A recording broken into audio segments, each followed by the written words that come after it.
One of the most puzzling questions in life is what will happen when we die? And people all over the world, and even I myself, dwell on this mystery. Religion, science, and philosophy have tackled and investigated death and the possibility of an afterlife. Major religions just like Christianity, Judaism, and Islam believe in a heaven and hell. But what does Buddhism teach us about that? And at the end of this video, you will be able to solve this mystery in a perspective of a Buddhist.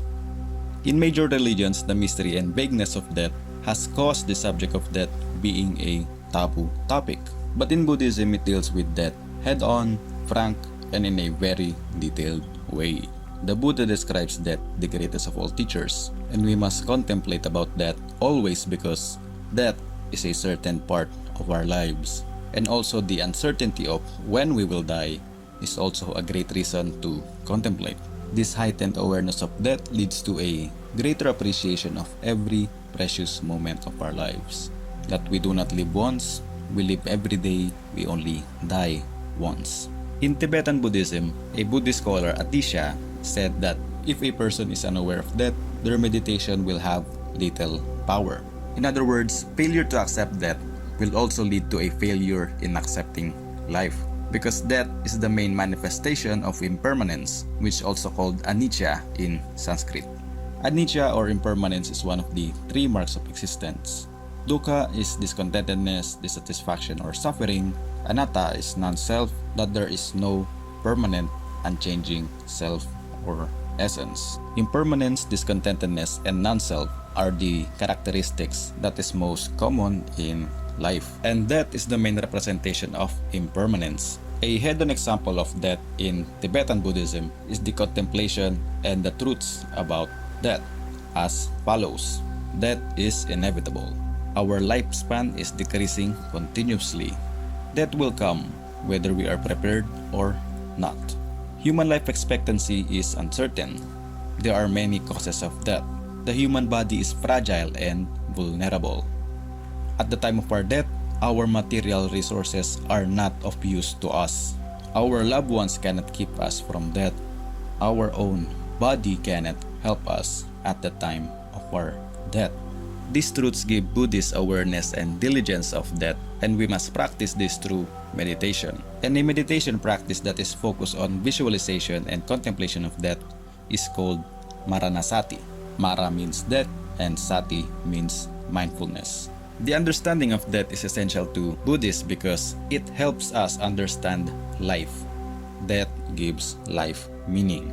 Just like there can be no light if there is no darkness, no pleasure if there's no pain, and no goodness if there's no evil. In other words, life and death are two sides of the same coin. They exist because one of them exists.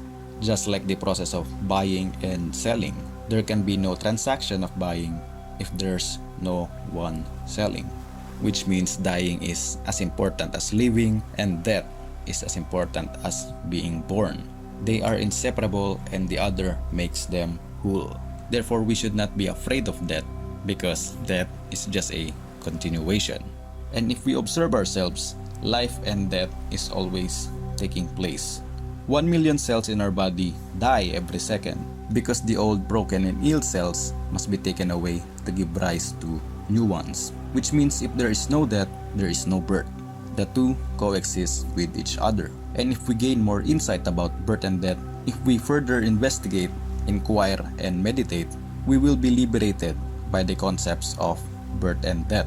If we view birth and death as a non-separate entity, that there is no first, only cause, which does not need itself a cause, you will see that the true nature is no birth and no death, which also reflects a scientific view of no birth and no death, that energy cannot be created nor destroyed, which means the essence of us does not die and does not born, that the essence of us, the universe, and the whole cosmos was, is, and will always be. This is the non-dualistic view of Buddhism, that there is no true separation, also known as Shunyavada. Shunya meaning empty, and vada means view. That all things are empty, empty of self or independent existence. For example, as a human being, when we look into ourselves, we see that we are made of non-human elements. This could be in a form of food, air, and water. And if we remove all of these non-human elements, human being will not exist.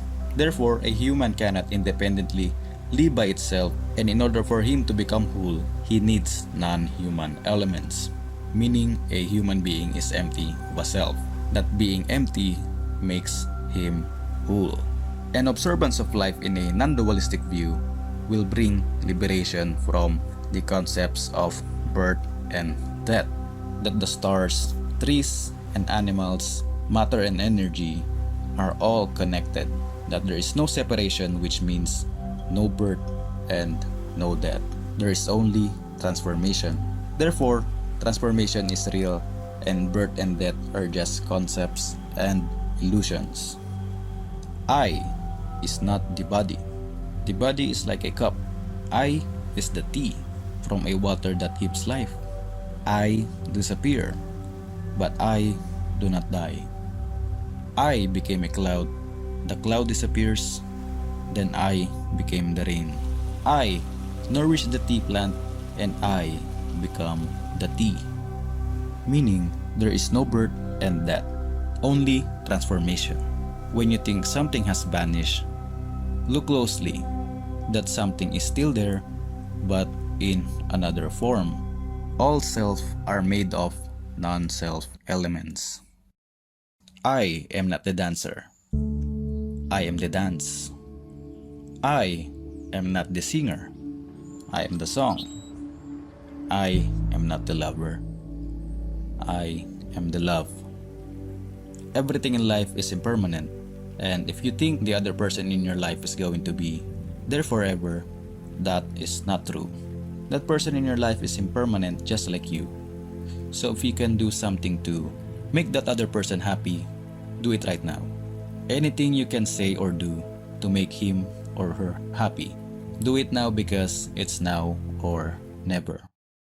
This body is not me. I am not caught in this body. I am life without boundaries. I have never been born, and I shall never die. Look at the ocean and the sky, filled with stars, manifestation of my wondrous true mind. Since before time I have been free, birth and death are only doors through which we pass, sacred thresholds of our journey. Birth and death are just a game of hide and seek. So laugh with me, hold my hand, let us say goodbye to meet again soon. We meet today, we will meet again tomorrow. We will meet at the source at every moment. We meet each other in all forms of life.